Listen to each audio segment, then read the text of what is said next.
I've found a problem that is completely killing most big channels. Now, if you're a small creator too, this is really useful because it will help you figure out what niche you want to get into and if the current niche you're in is worth it or not. So what is the highest leverage factor on YouTube? Now, most people would put it in this order. They would say the idea is the most important, then followed by the thumbnail and title, the video, and then session time, viewer experience, the content, yada, yada, yada. Now, what if I told you this is actually wrong? So I would say the most important factor is the niche, because the niche dictates the ideas you have in that niche, right? If you are in the food niche, you're going to have specific ideas that only relate to food. And if you are in the gaming niche or in a specific game, a lot of your ideas are going to be restricted to that niche. So I would say the niche is actually the highest leverage factor. Now, why is this important and why is this hurting 90% of big channels? Let's get into it. So I call this the personality trap. We have two channels here that I'm going to go into, and we can really see the difference between how they're affected by their given niche. So first up, we have a guy named Hugo, and he is a personality creator. So we've seen tons of these, right? We've seen all across YouTube these sort of personality creators, specifically in the kids space, where you have like a lot of the Stoke twins, the Brent Riveras, these guys that are, it's very much, the content is very much focused on their personality and their brand versus a specific niche. And so this is the same thing with Hugo. He isn't targeting the same kid audience, he's targeting more of a mature audience, but the premise still follows where the content is focused around him and his personality doing interesting things versus a given niche. You know, we have ideas like, you know, testing TikTok ads, you know, trying the worst transportation, stuff like that, right? And then we have a similar channel in the market, and this is a channel in a specific niche. So it is still somewhat personality based. You have a face, but it is really hyper focused on the food niche. So all the ideas are dictated by that specific niche. You know, trying viral food from TikTok, you know, last to leave the table wins $10,000, ideas like that are really hyper focused on the food niche. Now, why is this an issue? Well, I think there are a couple problems that you get with the personality niche that you really don't get when you're in another genre. So with personality, it's focused on the person. It's not very safe. It's pretty high risk. If your personality dies, you don't have a good personality, or you run out of ideas that work well with your personality, there's nothing to fall back on. On top of that, it's not really unique. I would say everyone has a unique personality, but unless you are a top 1% sort of KSI personality where your personality is just so good that people are enchanted by it, you really struggle to stand out from everyone else. On top of that, it's content locked on the creator. So the content has to focus on the creator, and you really struggle to come up with unique ideas that are centered around a creative niche. Now, if you go into the genre content or the niche content, you know, it focuses on that genre, aka something like food. It's very safe because you have a genre you can fall back to that's not focused on you. So you can come up with a lot of ideas that you and your face doesn't really matter. There's a certain creativity or certain interest that can be in the genre that doesn't have to be focused on you. There's uniqueness in the content. The content is locked on the genre and the creator. And on top of that, I think one of the highest factors, and this is a bit of a side tangent, but it's the products. When you're a personality, it's a lot harder to sell a product to an audience than when you are in a given niche and you can sell a product that's linked with that niche. Now, let's really visualize this with the marketplace, right? So if you're a personality, let's say this bubble represents all the viewers in the internet, in the entertainment market on YouTube, right? If you are a personality, you will never be able to grab a massive share of the entertainment market because the content is locked by your personality, how interesting you are, and how well the ideas work with your personality, right? You really need to get views and to get loyal viewers, you need to sell people on your personality. And another interesting thing too is when you have personality content, you get a lot more loyal viewers, so that your view floor is going to be a lot higher because people are more interested in you, so they're more likely to click on videos that have to do with you if they get a really good experience or they really like you a lot.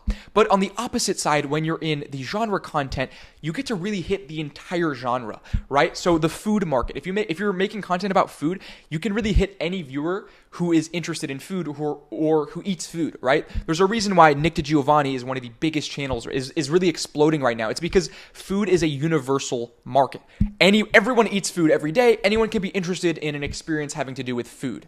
So that's the difference in terms of how you can target. Now, I also think it really helps when coming up with ideation, right? I think when you're in a genre, it limits the ideas that you can come up with in a good way, right? I think with creativity, one of the biggest things is you want to have a sort of framework or a box around your ideas. If you can come up with an infinite amount of ideas in any direction, you're really going to struggle to latch on to a specific thing and then come up with good ideas for that specific thing. A great example of this is Mr. Beast. Because he has so much money and so much means, it can be really hard to come up with good ideas for him because there's no specific box or to latch on. There's no specific, parameters that you need to ideate around to beat it, right? So because you have the infinite ideas, you can really be like, okay, where do I go? Which direction do I start? How do I hyper focus on what specific angles or stuff are interesting for the given audience, right? Besides just throwing a ton of money at the problem. Basically, from my experience, creativity does not work well with an infinite setting. You want to have parameters around your ideas so that you can really leverage the uniqueness of that genre to the fullest extent. Now, going into this, I would really say this comes down to different types of creators, right? I would say on YouTube, there are 4 types of creators. You have the hero, the host, authority, and the commentator. Now, the hero is typically the personality. Personality is the focus of the content.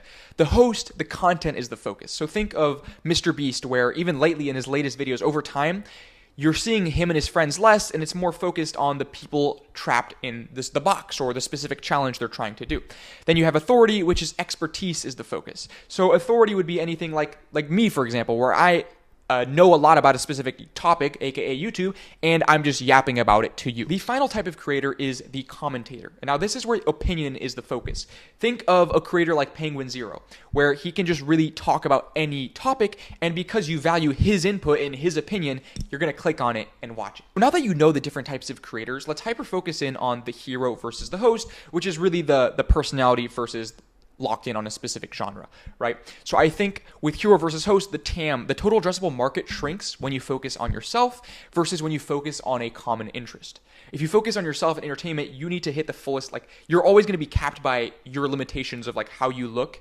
And, it's a sad reality, but people mostly watch content from people that are similar to them, right? So white girls are going to watch a lot of content from other white girls for makeup and stuff like that, versus guys are going to watch guys similar to them, shooting rockets and guns. So it's how humans work from a psychology perspective. And when you have personality, some of that stuff latches on, versus when you focus on the content, you can really hit a universal audience interested in that specific genre. It's also easier to convert viewers on stuff they're already interested in versus converting them to your personality. But like I said, if you do convert them to your personality, they become way more loyal viewers. So let's go through 2 examples of this. So let's go through 2 creators who do this really well and really abuse their niche to create really good ideas. So first we have Will Tennyson, right? I think he is so good at this. Shout out to Vex. The ideas here are just done really well, where they really take the limitations of his niche, which is the fitness space, and really play into that really, really well to come up with strong ideas that play off of trends, but they're also really unique to his niche. So we have stuff like, how fast can I gain or lose weight? Or how fast can I gain or lose 10 pounds?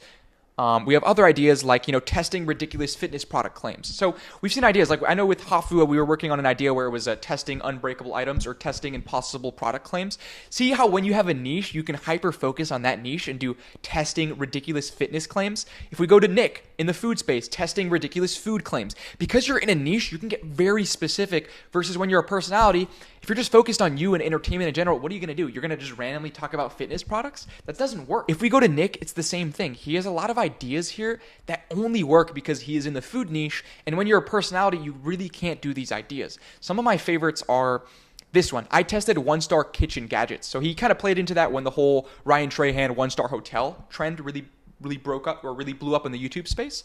And he latched onto that and did I tested 1-star kitchen gadgets. Now again, Ryan Trahan could never do I tested 1-star kitchen gadgets. He could do it, but it doesn't really make sense because it's so niche. It's not niche, but it's so specific to a certain type of viewer, versus Ryan Trahan is trying to hit a broad entertainment viewer base.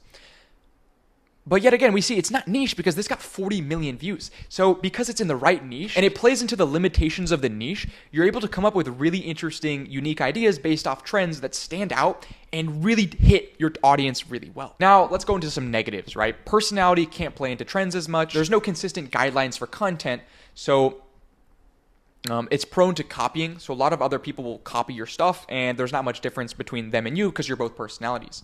And it's also harder to convert audiences into goods and services, which I think is one of the most important things for the future. I really think YouTube is going to turn less into make money off of YouTube, but more YouTube is a loss leader where you lose money making really good content and then you push all those eyeballs to your product where you make all your money back. And you see this with Mr. Beast where he's just losing a ton of money on the content side, but yet when he goes to the product side, you make way more money. It's just a fundamental revenue thing. On YouTube, one viewer, you're going to make probably 4 cents, maybe even less off of them if they see one ad, versus if that same viewer goes and buys something off the Feastable store, that's $20 right there you just made off that one person. And that $20 off that one person is more than you would have made off of ads on them for 10 years because you're making 4 cents per person, if not less. Now, I want to bring up one final point that is really important and has been killing a lot of niche creators, right? So I call this the personality trap. So Mark Rober is a great example of a guy and a channel that was able to find a really unique niche, science, engineering, building these crazy interesting things, but yet because he's going too much in the personality direction, it's really killing his ideas. So there's a couple things to factor in here, right? I think he's Mr. Beastifying a lot of his content. He's trying to hit a broader audience, so he's simplifying stuff down. He's losing his sort of genre, right? He's losing his framework from which you can come up with unique ideas, which is the engineering science angle. You know, he's focusing more on list and listicle videos, which is just a bunch of products, a bunch of items, versus focusing on really interesting stories. And he's over-optimizing in a sense where it focuses too much on the personality instead of the super interesting idea. So you can see this with a lot of his ideas lately, which are just not doing well, or they're very listicle based. Right? So I tell this to people all the time. When you think of Mark Rober, you think of two things. You think of the squirrel maze and you think of the glitter bomb. And even though those aren't the highest viewed videos, those are the ones that had the biggest cultural impact. On top of that, the content told a story. The content went through a specific emotion and introducing a problem and then offering the solution and trial and error and trying stuff throughout the video, creating a really enticing story versus more of his videos where it very much feels like listicle videos where you have like point 1, point 2, point 3, point 4, and you're not really creating a seamless story that you can latch on to. And that is something you have to be careful of if you are in a niche. Like if Nick DiGiovanni started really going and like leaving the food direction and really focusing on him and going in directions like that, that would really hurt his channel in the long run. But yeah, I think that's just something that's really interesting to talk about, and I don't see a lot of people talking about this. So yeah, if you're a big creator, watch out for this. Really try to lean into the genre you're in. And if you're a smaller creator, when you create your channel, or if you're on your current channel, really figure out, am I a personality or do I have a specific niche I can really lean into for ideas? But yeah, peace.